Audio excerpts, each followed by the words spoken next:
Finally, after a month of protests, Maricela Escobedo thought she had won. An appellate court found Sergio guilty of murdering Maricela's daughter, Ruby, and sentenced him to 50 years in prison. But it was too late. Sergio had already left town again, and again, the authorities didn't seem to be looking for him. So her son Juan says Maricela went to the last place the killer had been found.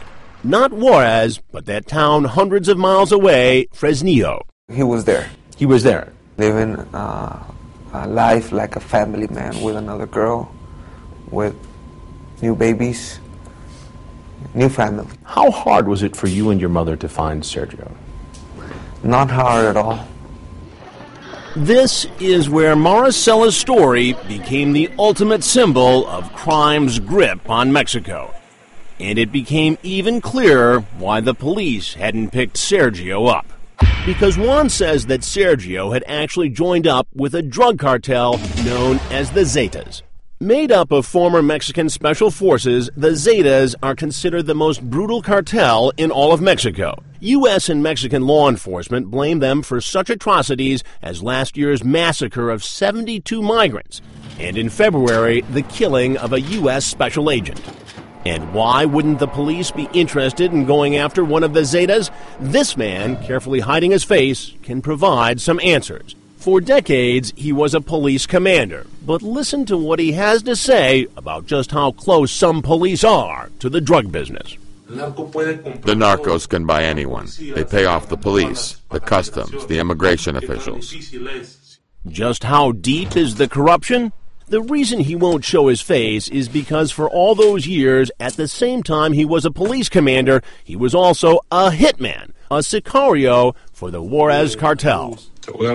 I'm going to tell you about 20 years of my life dedicated to serving narco trafficking, the cartel, serving them with these hands, torturing and killing people. He left his life as a sicario in late 2007. Now he's telling that grim story in a documentary and book, El Sicario, by Molly Malloy and Charles Bowden. Bowden, an author who's been following the drug trade for 25 years, was the first to connect with a sicario, has checked him out thoroughly, and is convinced he is the real deal. Bowden says that along the way, he learned something shocking about his source. He wasn't a man who started out as a cop and turned bad. He actually began as a young cartel thug and only joined the police at the suggestion of the cartel. And they say, look, you're going to the State Police Academy. How is it possible that a drug cartel leader could choose who he wants to go to the State Police Academy? See these hands? That's the Mexican government and the drug organizations. That's how it works. In fact, the sicario says in a class of 200, there were actually 50 police cadets on the cartel payroll.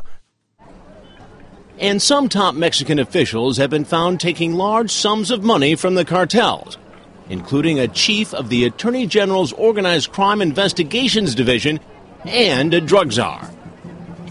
And it's not just Mexico. The cartels have been paying American officials as well, like this Border Patrol officer who was convicted of taking $5 million in exchange for letting tons of marijuana into the U.S.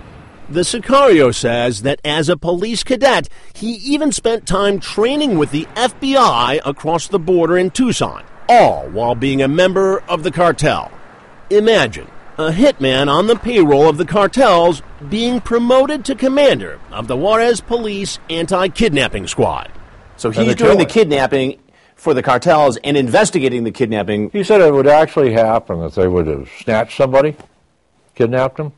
Then he'd get back to the office and his phone would ring and it would be the family reporting that one of their loved ones was missing. And he's the guy who took the person. How is that possible? How does that go on? In a country of poverty, drugs are an enormous business, and everybody wants a piece of it.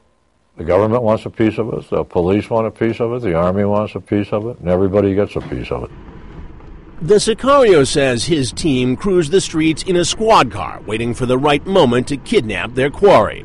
Then, the day of a kidnapping, we'd order the police chief to call a meeting for all personnel. The message is, clear the streets. We're going to work. their victims were usually people who owed money to the cartel. but he'd also procure women for the boss. He'd use this pitch that was part temptation, part menace. Listen, if you agree to come with us, you'll stay for a week in the best hotel on the best beach, and you'll have a very pleasant week. Many, many women went along with it, and they are alive. But the many others believed that they could outsmart us, and I never saw them again. The Sicario believes he killed hundreds in an environment where it was difficult to distinguish between the good guys and the bad guys. Which may explain why Maricela was having so much trouble trying to bring Sergio Barraza to justice. She knew she was up against some very powerful and very dangerous people. It may also explain what was about to happen to her.